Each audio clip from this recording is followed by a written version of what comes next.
Hi there. Please let your mind slow down and go at ease, and let me know in the comments where you're from. Also, what's your best tip for a peaceful night's sleep and keeping a calm mind?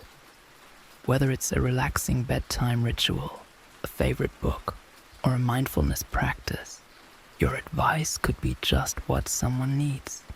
In early December of 2019, I had an experience I'll never forget. I'd gone out to do some late-night shopping alone, a rare break as a 31-year-old mom of two. My husband was home with the kids, and it was around 8:30 p.m. when I pulled up to my usual Target. The parking lot was mostly empty, so I parked close to the store, next to a cart caddy.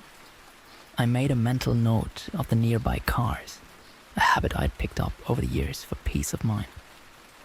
I wouldn't call myself paranoid, but I'm careful.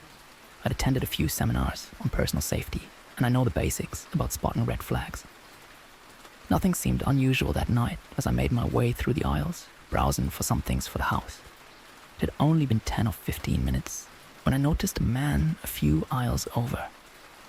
He looked about mid-20s, wearing a dirty grey sweatsuit and brown work boots, and there was something off about him.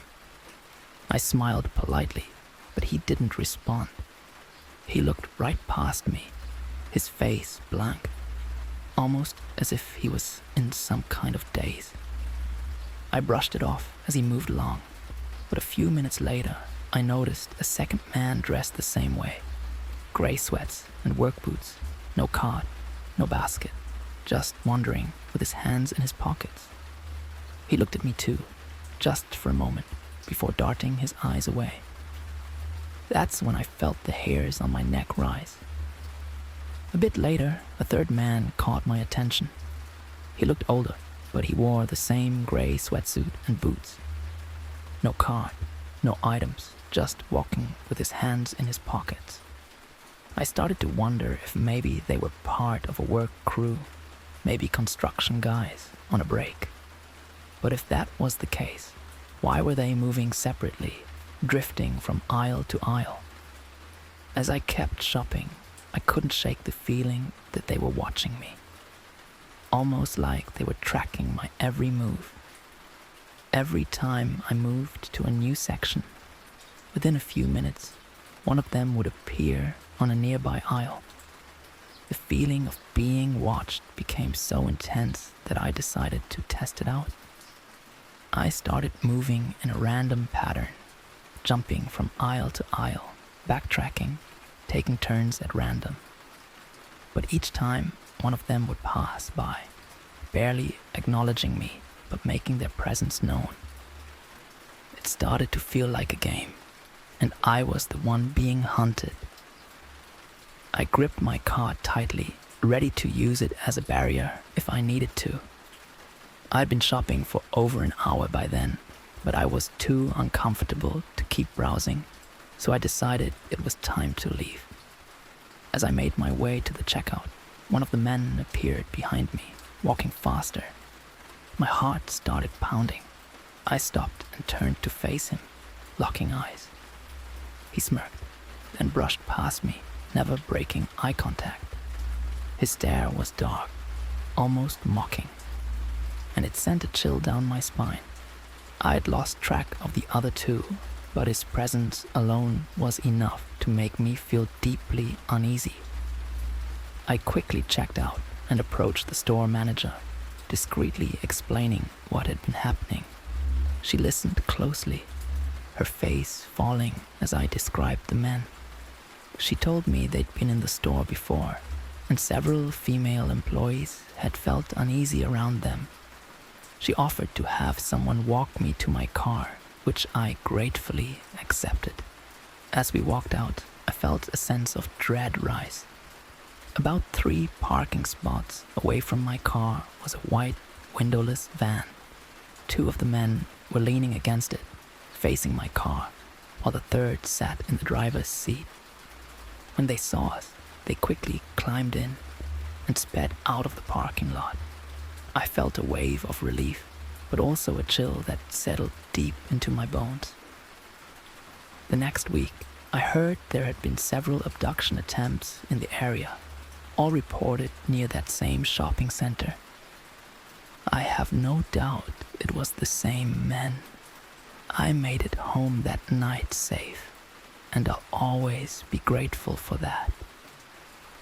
But the memory of their blank stares, their careful stalking, it's a reminder I won't ever forget. I had just come out of a pretty serious relationship of nearly 4 years, with talk of engagement and moving in together. When it ended, I took a good amount of time to rebuild myself and get back on my feet. My friends started encouraging me to get back out there, even though I wasn't looking for anything serious yet. I wasn't really interested, but they insisted I at least go on a few casual dates to get back into it, more for practice, as they put it. They were honestly just concerned since I'd become pretty reclusive. So I matched with this girl home from college for the summer. She seemed really interested and was even willing to drive to my area to meet up. I wasn't that interested, but my friends encouraged it, so I figured a casual date wouldn't hurt. I made it really clear that I wasn't looking for anything serious, and she said she was fine with that and still wanted to meet. So we planned a casual lunch at a sports bar. When I got there, she was already waiting, but she looked noticeably different from her pictures. They had to be at least 5 years old. I could tell based on tattoos she had in person versus what was in her photos. Not to sound shallow, but it threw me off a bit. I wasn't attracted to her, but figured it was still worth it to just hang out and have a new experience. She seemed incredibly shy and awkward, even shaking when she reached for her glass, which I actually found endearing. So I did my best to put her at ease, asking questions and making conversation about things you typically discuss on a first date, like where she grew up, her favorite music, and her college life. But all I got were one-word answers. This went on for about an hour, and despite her anxiety, I tried to keep things light. Then she suddenly pulls out a book and says, "I got this for you." I thanked her and asked about it, thinking it was maybe a favorite of hers. But she looks at me like I'm joking and says, "This is your favorite book. You told me it was." I'd never seen the book in my life, so we laughed about it and concluded she'd confused me with someone else. It was a bit embarrassing for her, but I made light of it, chalking it up to Tinder culture. By this point, I gently hinted that I needed to head home to take care of my pets, but she was really persistent about spending more time together and suggested we go for a walk in a nearby park. Trying to be polite, I agreed, and that's where things got weird. We sat on a park bench in broad daylight, with kids playing basketball nearby and people jogging past. I tried to make more conversation, still mostly getting one-word answers. Then, out of nowhere, she leaned in and started kissing me aggressively with no warning. It was so sudden that I just froze, not sure how to respond. Here was this shy, visibly nervous woman who'd barely spoken all date suddenly kissing me like her life depended on it. I was so confused and honestly pretty anxious, hoping she'd realize from my body language that I wasn't into it. While this was happening, some creepy guy walks by, gawking and catcalling, even suggesting a three-way, which made the situation even more bizarre. I managed to tell him no several times, while she just laughed and I was seriously wondering, who even are these people? After he finally left, I insisted I needed to go home, but she got close to my face again and started asking if I thought she was sexy and if I wanted her. Feeling super uncomfortable, I said I really had to leave. She then tried to come back to my place, which I had to decline multiple times before she finally got the hint. Once I got home, I was pretty shaken up. I hadn't done the dating thing in a long time, and this experience felt so far from normal. Later, she texted, asking for a second date. Trying to be kind, I said I thought she was cool and that I'd had a nice time, but I didn't feel a connection, and reminded her I wasn't looking for anything serious. She then bombarded me with texts, saying she didn't understand, thought I'd really liked her, and couldn't believe I wasn't interested. I didn't respond, figuring the texts would stop eventually. It was just a first date after all. They didn't stop. From the texts, you'd think we just ended a 2-year relationship. Then she began calling, and I finally had to block her. In school, there was a girl named Amy who didn't have many friends. She was quiet, a bit unusual, but also seemed like she could use a friend. As we got to know each other, I found her to be really nice, and we quickly became best friends. I was at her house every weekend, and we walked to school together. Even then, I felt something odd about her dad, Kevin. He always seemed a little too interested in me, constantly trying to play fight, or putting his arm around me to apologize after jokingly taking my food. No matter where Amy and I were, he always seemed to be around, lurking. Once, I was over when Amy's grandmother was visiting. Kevin greeted her with an overly intense, sloppy kiss on the mouth. Everyone else, including Amy's family, laughed, but Amy and I were horrified. I thought about not going back, but I felt compelled to support Amy. One day, we were playing in her room, and Kevin stormed in, starting an argument over nothing. Furious, he grabbed trash bags, threatening to throw away all her toys. Amy was hysterical, but she tried to laugh it off, perhaps to ease the tension. She pushed me toward the door as if to say we should run, but I could tell she was serious. I stood outside, shaken, hearing Amy scream, yet I was too scared to leave her. Eventually, I went back upstairs, where Amy sat brushing her doll's hair, her tear-streaked face forcing a smile. I didn't tell my mom about Kevin, but after that, I only went over when I knew he wouldn't be there. Amy later shared with me that she had seen things no child should ever have to. Her mental health assessment revealed abuse that she endured regularly, even catching Kevin hurting her older sister. I realized my gut instincts about him were all too real, and I wished I had told someone sooner. After a long relationship ended, I took time to heal before friends encouraged me to get back out there. Reluctantly, I went on a date with someone I met on Tinder. She seemed interested, but looked very different from her pictures. Older, with visible signs of nervousness, even shaking when she reached for her glass. I tried to be kind and keep the conversation going, but I got one-word answers the whole time. She even pulled out a book, claiming it was my favorite, which clearly she had confused with someone else. I laughed it off, but the date continued awkwardly. She insisted on spending more time together, so I reluctantly agreed to a walk in the park. Out of nowhere, she lunged in to kiss me aggressively. I was frozen, completely taken aback, and tried to pull away subtly. Then a stranger approached, making inappropriate comments, and she laughed it off like nothing happened.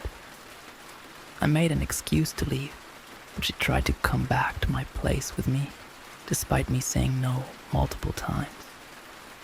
Once I got home, she texted, asking for a second date, which I politely declined. But she didn't take it well, bombarding me with messages and calls until I had to block her. Later that summer, I began seeing someone from high school named Johnny. He was charming and well respected, and we shared a lot in common. Despite his pressure, I was firm about waiting to be intimate, and he seemed to accept that. One evening, I drove up to visit him, and we had a fun day together. But that night, after he brought up condoms again, and I said no, his entire demeanor changed. His smile vanished, replaced by an unsettling coldness. Standing across from me, fists clenched, he told me I made him sick, and began graphically describing the violence he wanted to inflict on me, all while staring with hollow, unblinking eyes. For a moment, I thought he had to be joking. But as he kept talking, I realized he meant every word, and I felt trapped. I forced myself to stay calm, fabricating an excuse that my dad expected me home. Surprisingly, he relaxed, muttering, "I was just kidding." I grabbed my things, walked out, and kept calm until I reached my car. Only then did I break down, driving 4 hours home, shaken to my core. It took years before I shared what happened that night with my mom. Looking back, I still feel lucky that I got away, but wish I hadn't dismissed the red flags along the way. 1. Christmas intruder. It was Christmas Eve, and my wife and I had traveled to her childhood home to spend the holiday with her mom. The house was a quiet, unassuming one-story at the end of a cul-de-sac, a slice of suburban comfort that you'd see in holiday movies. It was a place where, as my wife would say, nothing bad could ever happen. We settled into her old bedroom for the night, drifting off under the familiar warmth of blankets and the gentle creaks of the house settling around us. Then, at around 3 a.m., a piercing scream jolted me awake. It was my mother-in-law's voice, unmistakable in its raw terror. In the darkness, I froze, my mind struggling to shake off sleep, my heart hammering as the scream echoed through the house. My instincts kicked in, and I threw myself out of bed, feet hitting the floor as I stumbled into the hallway. The scream had come from the kitchen, a sound so raw and filled with horror that it sent a chill down my spine.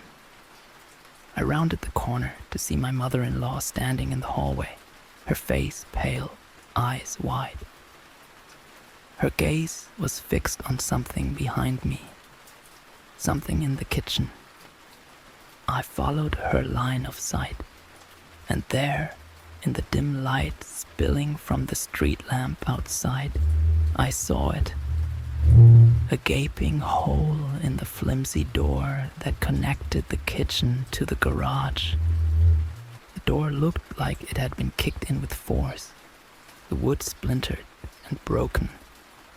My heart raced, and I turned back to my mother-in-law, who was trembling. What happened? I managed to choke out, barely keeping the panic from my voice. It was a woman, she whispered, her voice filled with disbelief. She came in. I turned toward the kitchen, my mind racing. The garage door was still wide open, and in the silence that followed, I heard the faint sound of a car engine revving, tires squealing as it sped away down the street. I took a few tentative steps forward, peering into the garage, half expecting the intruder to be waiting there. But it was empty, save for the shards of the broken door scattered across the floor. The police arrived within minutes, and we all sat together in the living room, still shaken, as they questioned my mother-in-law. She explained that she had woken up to a strange noise, something between a scrape and a thud. Curious, she had gone to the kitchen to investigate, only to find a small framed woman squeezing through the old doggy door in the garage, her eyes wild as she forced herself inside. The woman had spotted her immediately, her lips curling into a sly smile. But my mother-in-law hadn't backed down. In a moment of sheer instinct, she had screamed at the top of her lungs, her voice slicing through the silence. The woman had faltered, startled, and then bolted back through the garage, kicking the door open in her rush to escape. The police theorized that she was likely part of a team, a smaller woman sent inside through the doggy door to open the main garage's door for her accomplices. They explained that burglary teams often used these tactics, sending in someone who could fit through small spaces to quietly let in others. In the end, nothing was stolen, and we were left with only the unsettling memory of the woman's faith and the realization of how vulnerable we had been. The next day, we bought the heaviest, most secure door we could find, installing it with the hope that it would keep out anyone who dared try again. But to this day, I can still hear my mother-in-law scream, raw and filled with a terror I hope never to hear again. 2. Obsession at the store. In Florida, I worked at a little pharmacy that served as a hub for the locals. It was a small town place, and as one of the regular cashiers, I got to know many of the townsfolk. One of them was a man named David Elrod. David was lanky, with glasses that magnified his eyes to an unnerving degree, and his thick, frizzy blonde hair made him hard to miss. He'd come in 2 or 3 times a week, usually picking up Diet Coke and medication for his mother. He had a quiet, almost childlike demeanor, and though he sometimes lingered at my register a little too long, I chalked it up to awkwardness. But one afternoon, my manager pulled me into his office. Spread out on his desk were dozens of envelopes, all addressed to me in a scrawling, almost frantic handwriting. My manager's face was unreadable as he pushed them toward me, motioning for me to read one. Inside was a handwritten letter, filled with oddly poetic language.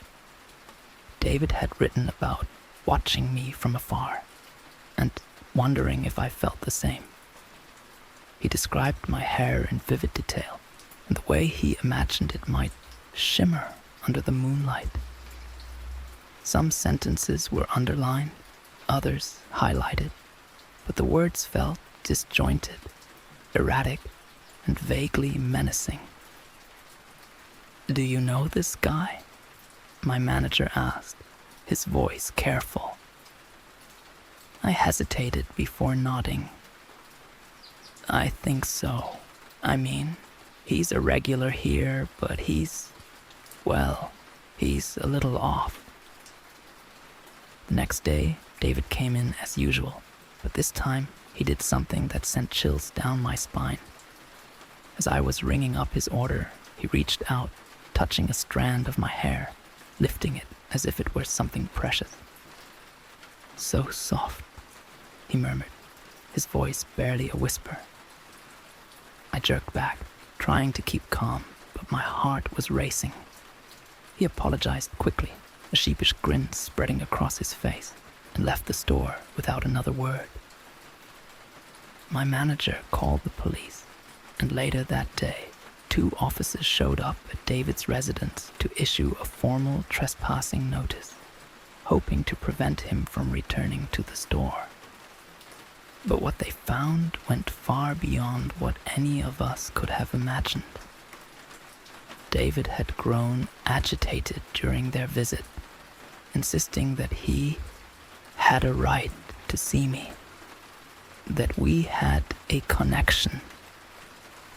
As the officers pressed him, David's behavior became increasingly erratic, his agitation rising to a fever pitch. Eventually, one of the officers mentioned the letters, and David's face twisted with anger. He started pacing, muttering to himself. The officers realized they were dealing with someone deeply disturbed and decided to investigate further. When they returned to the station, the officer pulled up David's record and discovered a chilling piece of information. When he was 12, David had killed his mother. The realization washed over me like ice water when the police shared this news. I'd had no idea. David had spent years in a psychiatric facility, only to be released less than 4 years before, after serving his sentence. The letters were confiscated as evidence, along with other items found at his home, disturbing things that the police wouldn't fully disclose. In the end, David was taken back into custody, this time under psychiatric evaluation, though I never learned what happened to him after that. All I knew was that I couldn't work there any longer, haunted by the memory of his touch on my hair and the way he had looked at me, as if I were some kind of treasure. I moved back to Oregon within a week, eager to leave behind the unsettling chapter of my life. 3. Bus stop stranger. It was late one evening, and I was waiting for the bus home after my shift at the mall. The bus stop was dimly lit, with a handful of people milling about, most keeping to themselves. I noticed a young girl standing nearby, no older than 15, looking nervously around. Then I saw him. He was a middle-aged man, reeking of alcohol, his gait unsteady as he approached her. At first, I thought maybe he was her father, coming to pick her up. He leaned in close, speaking in a low voice, though I couldn't make out the words. But the girl's face was tense, her body stiff, and I realized she was trying to back away. I inched closer, listening as he said, "Come on, honey, let's get in the truck. Your mom's worried." She shook her head, mumbling something under her breath, but he only grew more insistent, his grip tightening on her arm. At that moment, her eyes met mine, wide and desperate. I could see the fear in them, a silent plea. I didn't think, I just reacted. "Hey," I called out, forcing a cheerful tone. "It's been ages. How are you?" The girl's face lit up in relief, and she broke free from the man's grip, practically running toward me. She leaned in, whispering, "I don't know him. Please don't let him take me." I nodded subtly, draping an arm around her shoulder as I continued the charade. The man watched us, his face contorting in anger. "Excuse me," he slurred, stepping forward. "Mind your own business. This is my daughter." His words were slow, the alcohol evident in every syllable, but his eyes were sharp, calculating. I forced a smile. "She told me you weren't her dad," I said, keeping my voice steady. "And I think she'd rather wait here with me." His face twisted with rage, his jaw tightening. "You're going to regret sticking your nose where it doesn't belong," he spat, reaching for her again. I held my ground, even as he loomed over us, close enough that I could smell the sour stench of alcohol on his breath. At that moment, I saw movement in the corner of my eye. A mall security guard was standing inside, watching the scene unfold. I glanced over, meeting his gaze, and he mouthed, "Are you okay?" I gave a quick shake of my head, subtly nodding toward the man, hoping he'd understand. The guard's face hardened, and he immediately reached for his radio, speaking into it as he unlocked the door. The man, noticing the guard, hesitated. He cast one last hateful look at the girl and me before stumbling back to his truck, muttering obscenities under his breath as he climbed in and sped off. The girl collapsed into a seat, her hands trembling, tears streaming down her face. "Thank you," she whispered, her voice barely audible. A few minutes later, her real parents arrived, rushing over to her, visibly shaken when she told them what had happened. The police arrived soon after, taking my statement, but the man was never found. I still wonder what he might have done if I hadn't stepped in that night. It's a thought that haunts me to this day. 10. Gas station horror. One Easter Sunday, my mom and I were on our way to my grandmother's house, a drive that took about an hour. We were about halfway there when my mom noticed that we were running low on gas. She pulled into an old gas station off the highway. One of those places that looked like it hadn't been updated in decades. The station was small, with faded red paint and festive Easter decorations taped to the windows. My mom decided to leave me in the car while she ran inside to pay, trusting me to stay put. I was only 4, but she had always taught me to be cautious around strangers and to lock the doors if I ever felt scared. As she walked inside, I busied myself with my Easter basket, rearranging the brightly colored paper and plastic eggs. A few moments passed before I noticed a man approaching. He was tall, probably in his 30s, with a scruffy beard and a wide smile that didn't quite reach his eyes. He crouched down beside the car, peering in through the window. "Hi there," he said, his voice warm but somehow unsettling.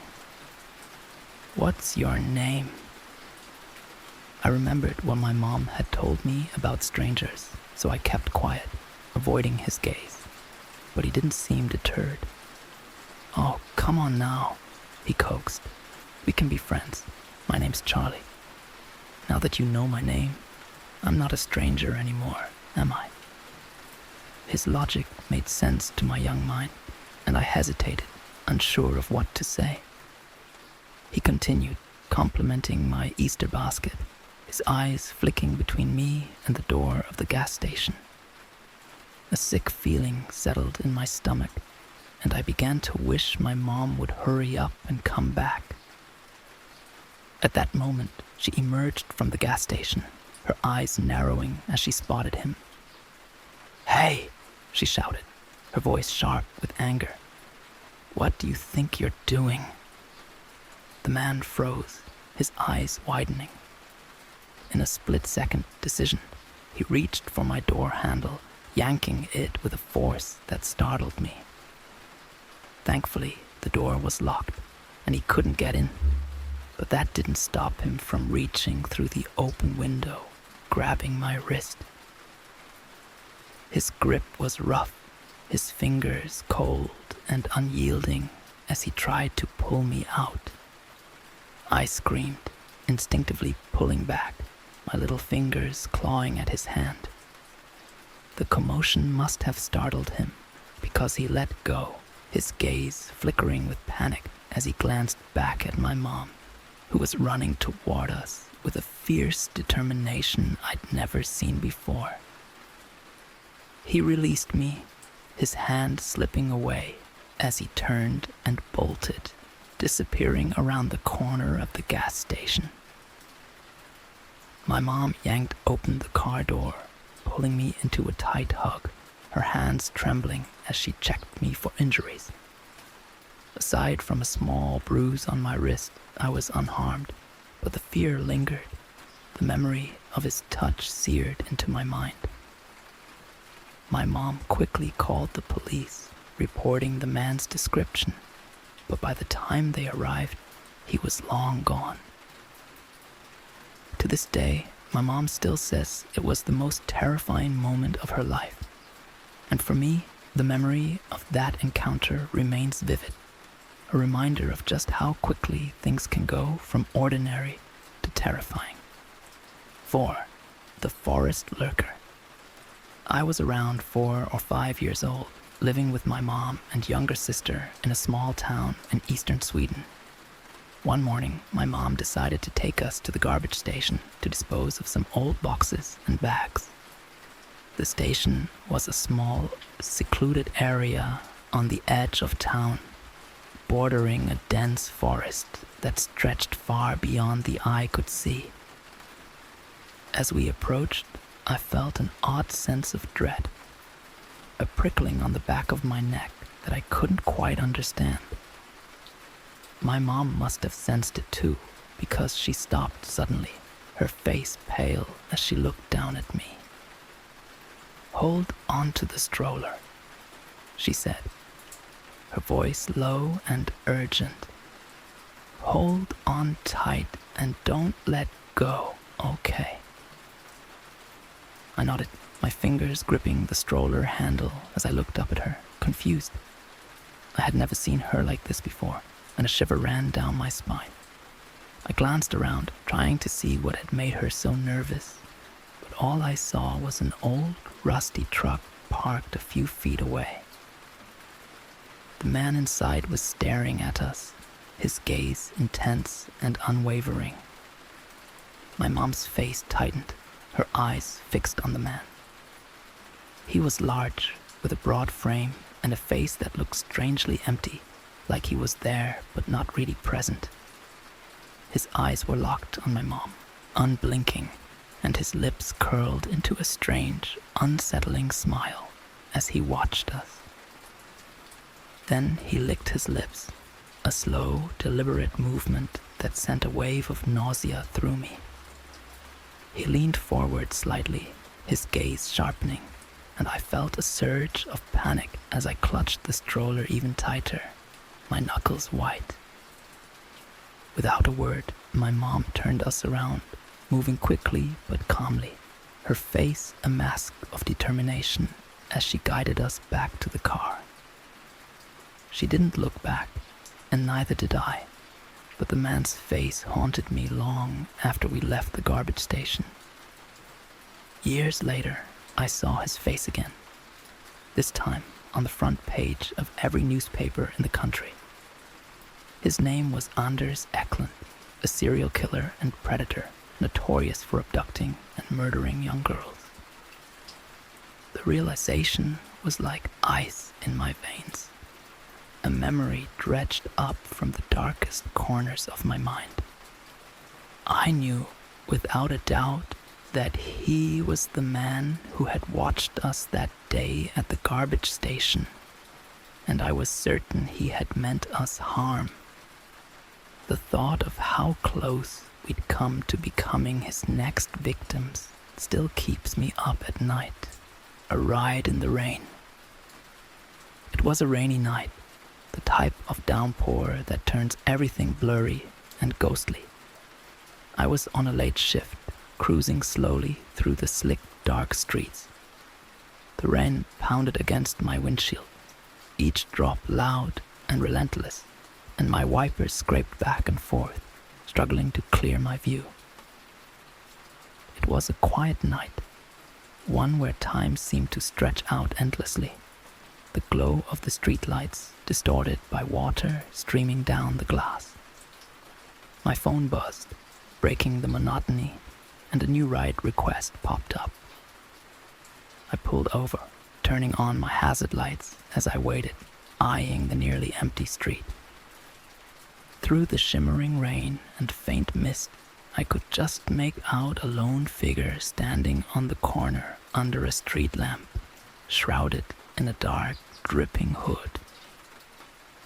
He moved toward me, a shadowy figure, silent, stepping through puddles without any rush, as though he wasn't fazed by the storm at all.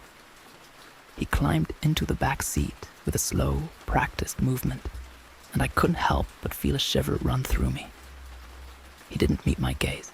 His eyes were fixed somewhere beyond the window. I offered him a polite nod and a, "Hey, how's it going?" A habit I'd picked up to ease any tension on rides. Nothing. Not a word, or even a glance. I settled back into my seat, chalking it up to him just wanting a quiet ride, and started toward the destination he'd entered on the app. For a while, there was nothing but silence, the sound of the wipers and the rhythmic patter of rain on the roof filling the car.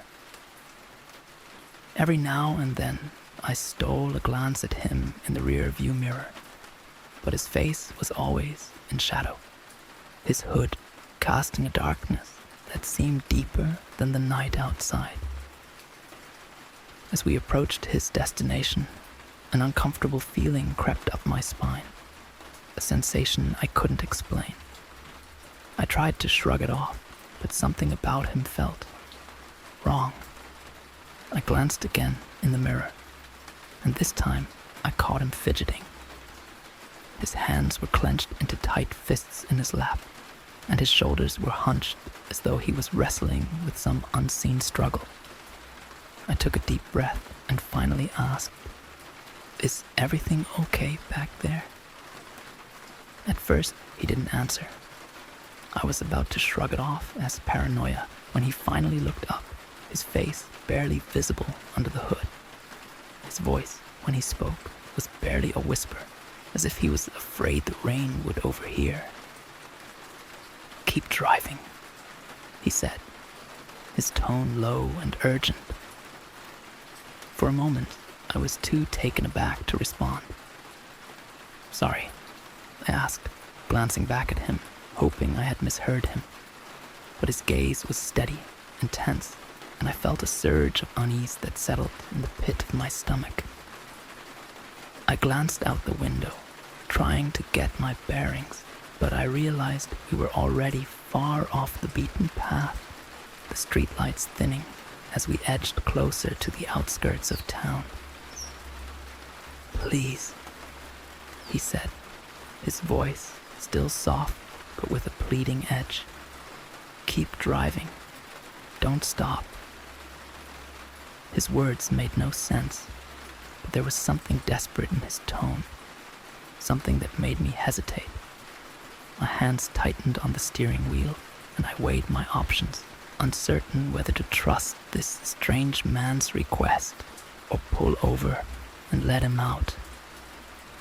Just as I was about to tell him we needed to head back, I felt his hand clamp down on my shoulder.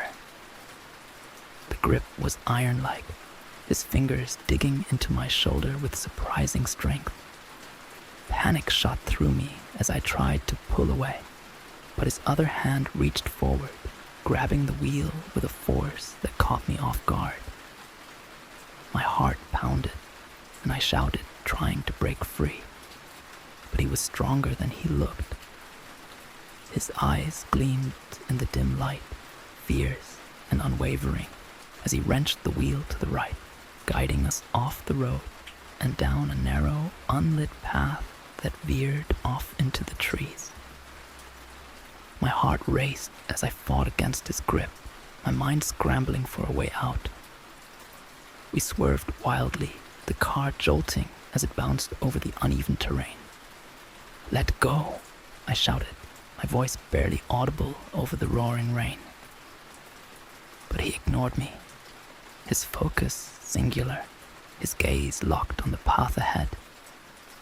The headlights barely illuminated the road, casting strange shadows on the trees that seemed to close in on us. I don't know what came over me, but I mustered every bit of strength I had and wrenched the door open, the cold rain instantly drenching me. In a split-second decision, I unbuckled my seatbelt, leapt from the car, and tumbled into the mud and rain. I hit the ground hard, rolling as the gravel scraped against my skin. But adrenaline pushed me forward, and I scrambled to my feet, slipping in the mud as I stumbled away from the car. Behind me, I heard the car come to a screeching halt. A flash of light illuminated the trees as he stepped out, his dark silhouette backlit by the headlights. I could hear him call out to me, his voice carrying through the rain. But his words were drowned out, muffled by the roar of the storm. I didn't stop to listen. I ran, my breath coming in ragged gasps as I darted between the trees, slipping and stumbling, my heart hammering as I tried to put as much distance between us as possible. I don't know how long I ran. Time felt warped, the darkness and rain blurring everything together. My clothes clung to me, soaked through, and the cold bit into my skin. But I pushed forward, driven by the primal need to survive. At some point, I thought I saw a faint light through the trees, a glimmer of hope in the oppressive dark.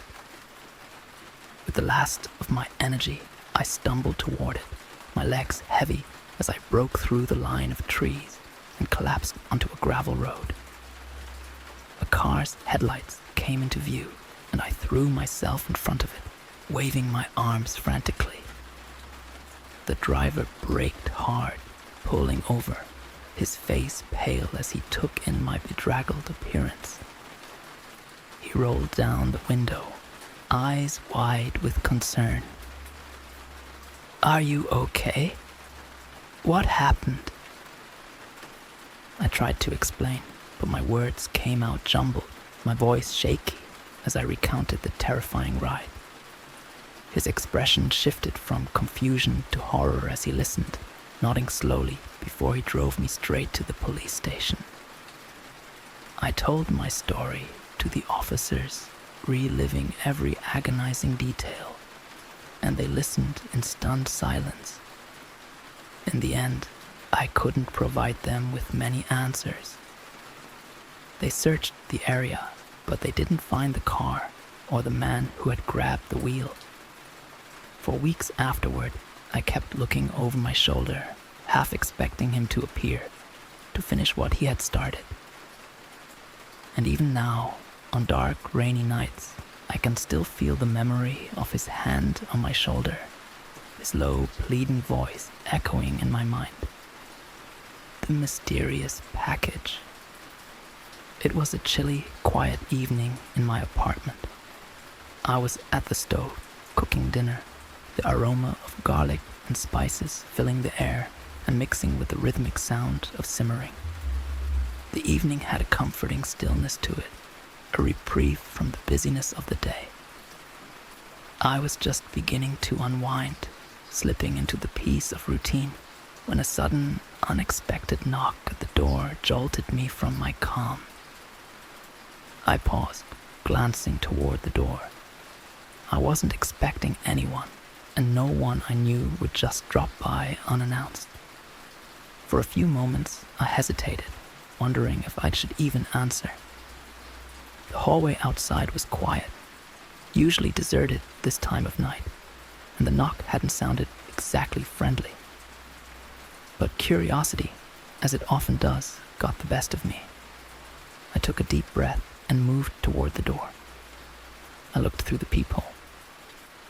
No one was there. Just the hallway, dimly lit by the flickering bulb at the end. The silence felt dense, pressing. I was about to dismiss it, chalk it up to my imagination, when a second knock echoed through the door. This one was louder, more insistent.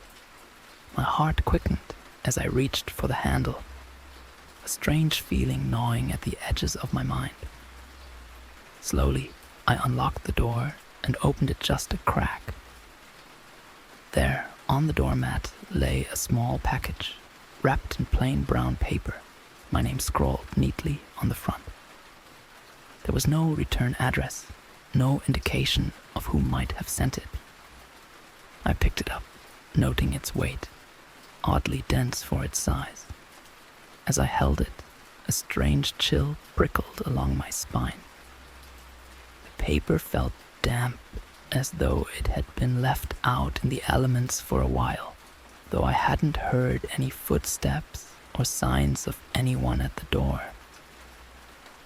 I stepped back inside, shutting the door quickly, locking it out of instinct. For a moment, I considered throwing the package away without even opening it, but a strange compulsion urged me to know what was inside.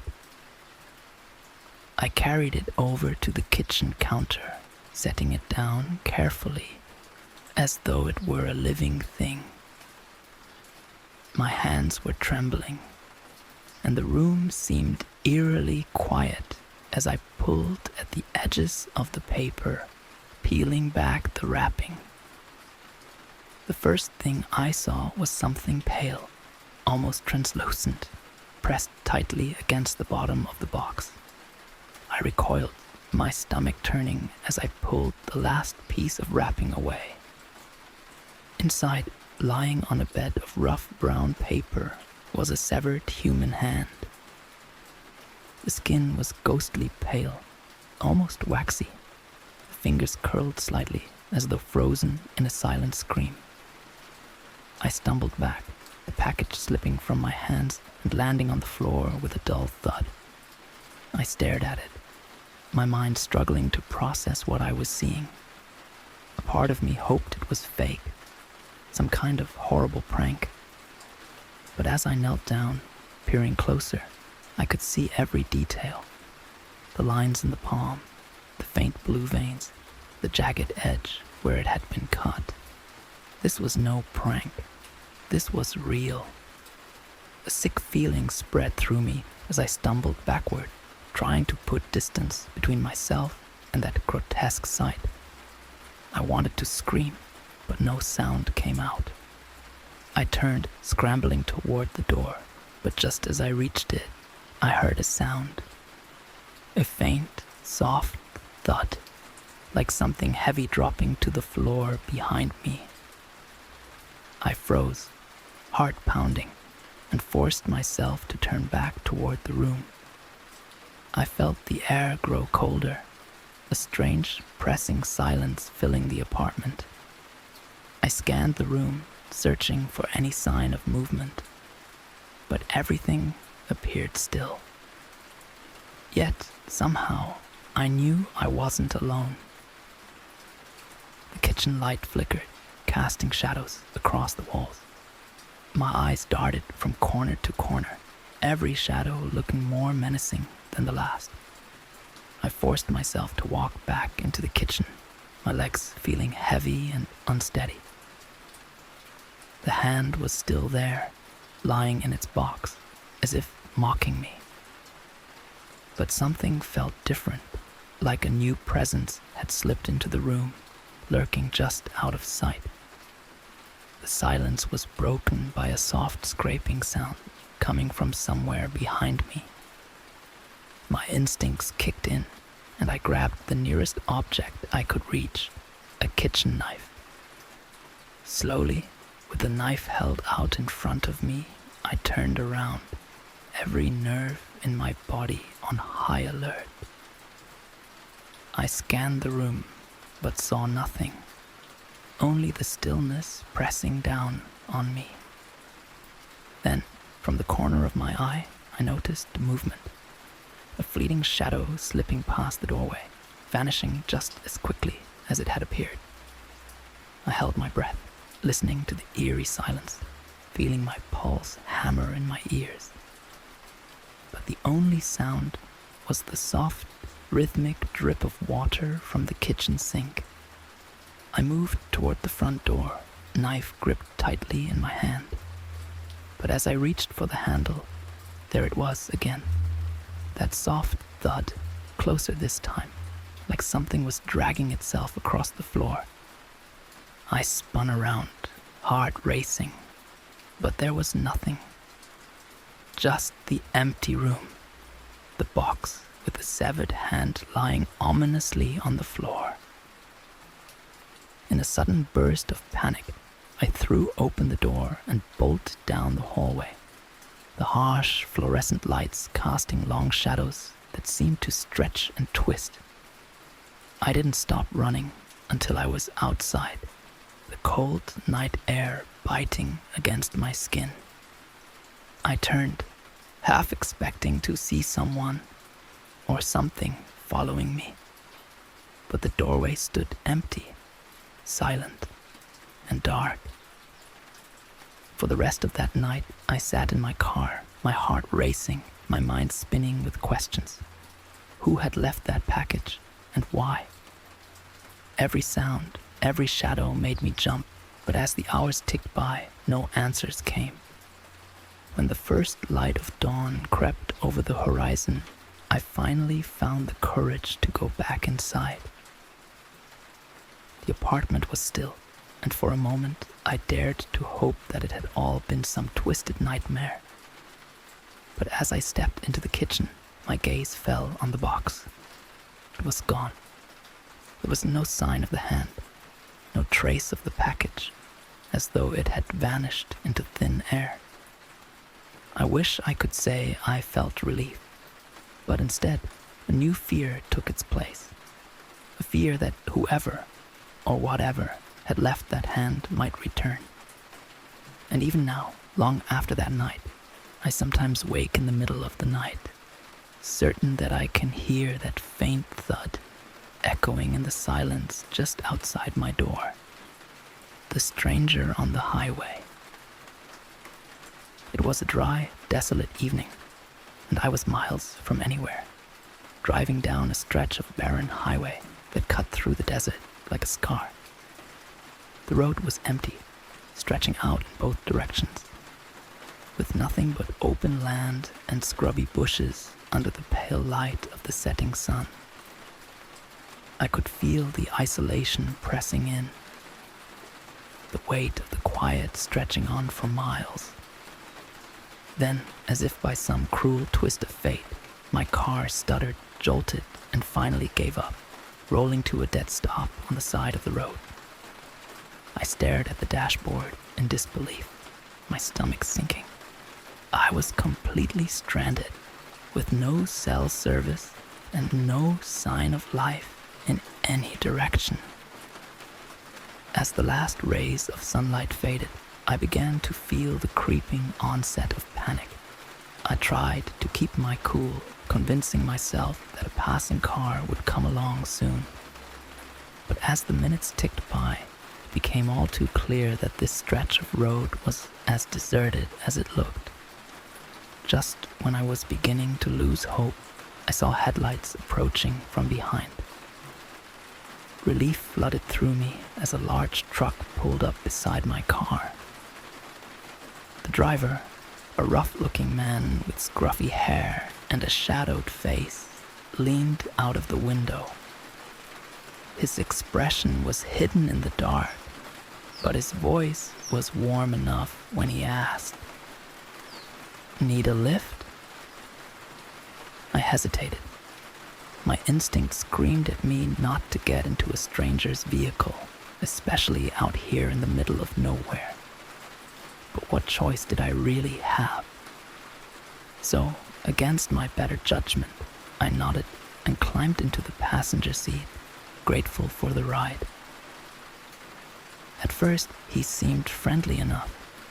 He asked where I was heading, made small talk about the weather and the emptiness of the road. But as the miles stretched on, his questions became increasingly personal, increasingly invasive. "So, you live alone?" he asked, his voice casual, but there was an edge to it that made me uneasy. Yeah," I replied. forcing a laugh that came out stilted. But I have a lot of friends who check in on me all the time. They know I'm here. I hoped it sounded convincing. He glanced at me, his expression unreadable, and then turned his eyes back to the road, saying nothing. For a few minutes, we rode in tense silence, the only sound the hum of the engine and the faint rattle of the loose tools in the back of his truck. After a while, he veered off the main road onto a narrow, dusty track that led even deeper into the desert. My stomach twisted as I realized we were moving further and further from civilization. "Is this a shortcut?" I asked, trying to keep my voice steady. He didn't answer, just kept his eyes fixed ahead, his hands gripping the steering wheel tightly. Finally, he broke the silence with a low chuckle. "Yeah, something like that." I felt a sickening dread settle in my gut. Everything about this felt wrong, but I didn't dare question him again. My mind raced, frantically searching for an escape plan. But out here, in the middle of this endless wasteland, there was nowhere to go. As the path became narrower, the truck slowed. He turned to me, a strange gleam in his eye, and said in a chillingly calm voice, "You know, I don't get many visitors out here." I tried to swallow my fear, forcing myself to remain calm. "Look, if this is just a misunderstanding, I'll pay you for the ride. I'm sure we can work something out."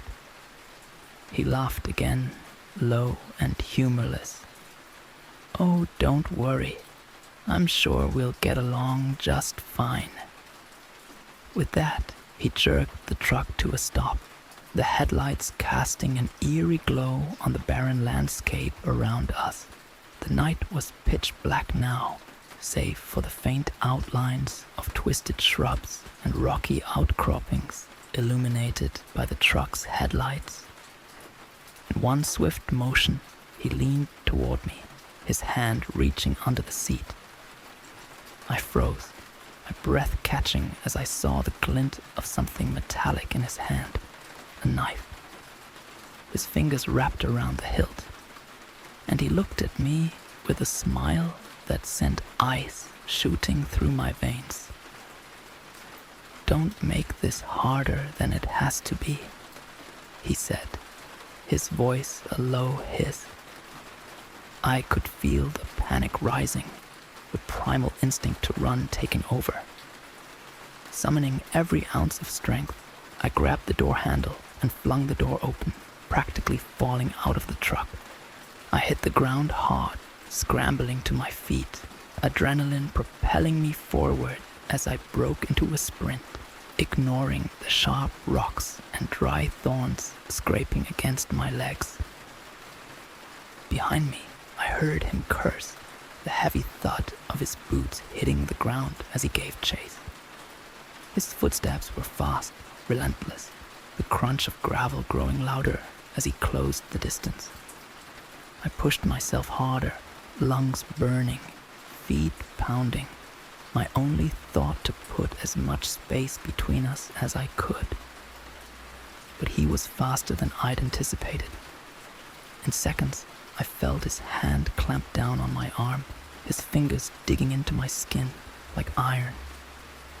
I fought back, struggling and thrashing, but his grip was unyielding. He dragged me back toward the truck, and I could see the knife in his other hand gleaming under the pale moonlight. Just when I thought all hope was lost, a blinding light appeared in the distance. Headlights cutting through the darkness like a beacon. Another vehicle was approaching, and fast.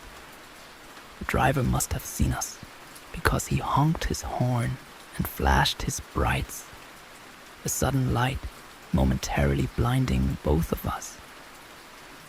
The stranger hesitated, his grip loosening just enough for me to wrench myself free.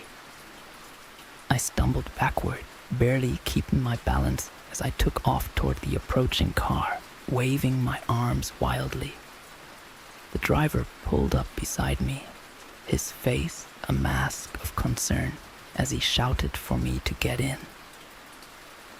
Without a second thought, I dove into the car, slamming the door shut as he hit the gas, the engine roaring to life as we sped down the dirt road, leaving the stranger and his twisted intentions behind.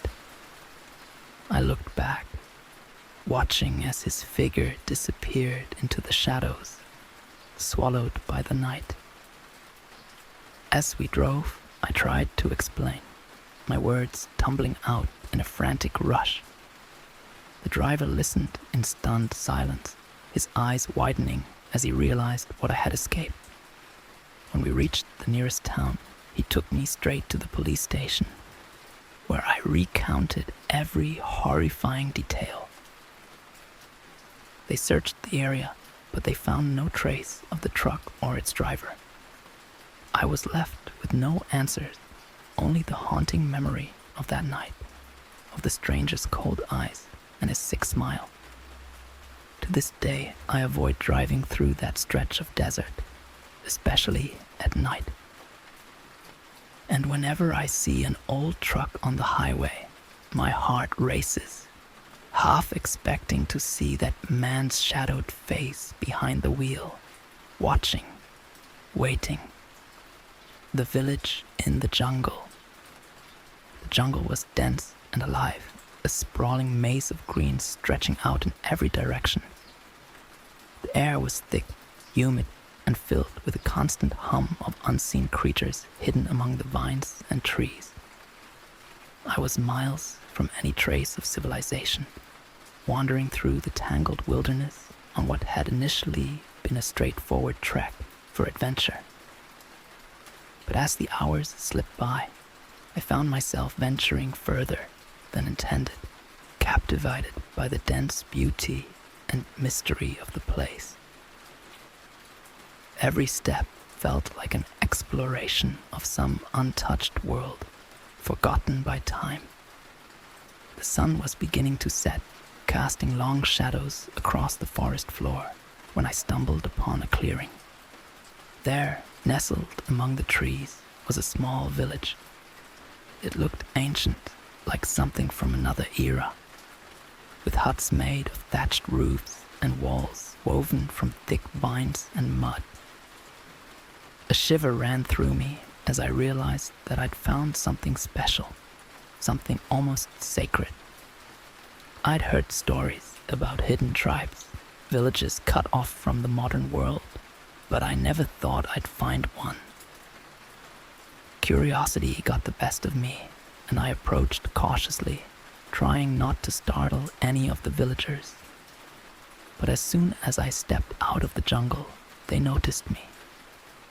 One by one, they emerged from their huts, their dark eyes fixed on me with an intensity that made my stomach churn. They stared in silence, their faces expressionless, and I couldn't tell if they were welcoming or warning me to leave. I lifted a hand, offering a nervous wave, but none of them responded. They simply watched, their gazes piercing, unblinking. Unsure of what else to do, I tried to communicate with gestures, hoping to bridge the language barrier. But they didn't speak. Instead, they simply stared, their silence unnerving. The air felt heavy, oppressive, as though the very atmosphere was charged with something dark, something that went unspoken. Determined to learn more, I decided to stay. Over the next few days, I observed them from a distance, carefully noting their customs, their routines. They moved with a kind of ritualistic precision, each action deliberate and slow, as if they were following an ancient rhythm that only they could hear. It was fascinating, but also deeply unsettling, as if I had stepped into a world that was never meant for outsiders. As I wandered through the village, I began to notice strange symbols painted on the walls of their huts. The symbols were crude, painted in red and black, and they depicted twisted figures, spirals, and shapes that defied any interpretation. I felt a chill as I examined them, their dark strokes almost seeming to pulse with hidden meaning. I asked a few of the villagers about them, using hand gestures to convey my question, but they only gave me blank stares, their eyes void of recognition. It was as though they didn't even see the symbols, as though they were invisible to anyone but me. That night, I lay in my small tent on the outskirts of the village, unable to shake the feeling that I was being watched. I drifted in and out of a restless sleep, my mind racing with strange dreams. Faces loomed in the darkness, whispering in a language I couldn't understand. I would awaken, my heart pounding, only to find the jungle silent, save for the distant calls of nocturnal creatures. On the third night, I was awakened by the sound of chanting. It was faint at first, a low murmur that drifted through the night air, but as I strained to listen, it grew louder, rising and falling in eerie, haunting tones. I slipped out of my tent and crept toward the village center, careful to stay hidden in the shadows. The villagers were gathered in a large circle around a massive bonfire, bodies swaying in time with the rhythmic chants. Their eyes were closed, their faces contorted in expressions of ecstasy and reverence. The chanting grew louder, more intense, echoing through the jungle and sending chills down my spine. In the center of the circle, illuminated by the flickering flames, was an altar made of stone. Strange carvings covered its surface, symbols that seemed to twist and shift in the firelight. And there, standing on the altar, was something that made my blood run cold. A figure, tall and distorted, almost human, yet somehow wrong. The figure's body was twisted, its limbs elongated, its skin a sickly, unnatural shade of gray. It moved with a slow, deliberate grace, raising its arms towards the sky as the villagers chanted louder, their voices reaching a fever pitch. I could feel the power of their devotion, the dark energy that filled the air, thick and suffocating. I watched, horrified, as they began offering sacrifices at the altar. Small animals, their bodies limp and lifeless, blood pooling at the creature's feet. The chanting intensified, a frenzied cry that filled the night, and I felt an overwhelming urge to run, to escape before they noticed me. But something held me in place, a morbid curiosity, an inability to look away from the strange, twisted ritual unfolding before me. Then, without warning, the creature's head snapped around, its empty eyes locking onto mine. For a moment, we stared at each other, frozen, and I felt as if it was looking straight through me, into the very depths of my soul. I took a step back, my heart racing, but it was too late. The chanting stopped abruptly, the villagers turning in unison to face me, their expressions blank and unfeeling.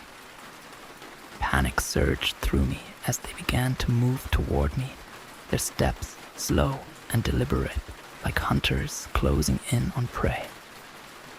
I turned and ran, crashing through the underbrush, branches clawing at my arms and face as I stumbled through the darkness. I could hear their footsteps behind me, the rustle of leaves as they pursued me with a silent, relentless determination. My breath came in ragged gasps, my body aching as I pushed myself harder, desperate to escape. The jungle seemed endless, the shadows stretching on forever, and I felt as though I was running in circles, trapped in a labyrinth of trees and vines. Just when I thought my lungs would burst, I broke through the dense foliage and found myself on a narrow dirt path. I didn't stop, didn't even look back as I sprinted down the path, the eerie silence pressing in around me. I ran until I could no longer hear their footsteps, until the only sound was my own ragged breathing. Eventually, I collapsed on the path, my body shaking, my mind reeling from the horrors I had witnessed.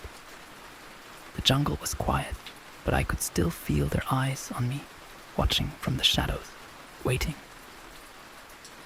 I dragged myself to my feet and stumbled onward, determined to put as much distance between myself and that cursed village as possible. To this day, I don't know what I saw out there in the jungle, or what those villagers were worshipping. All I know is that I escaped something ancient and evil, something that should have stayed hidden in the depths of the jungle, far from the eyes of the outside world. And though I've tried to forget, to push the memory to the back of my mind, I can still hear the haunting echo of their chants, calling to me in the dead of night.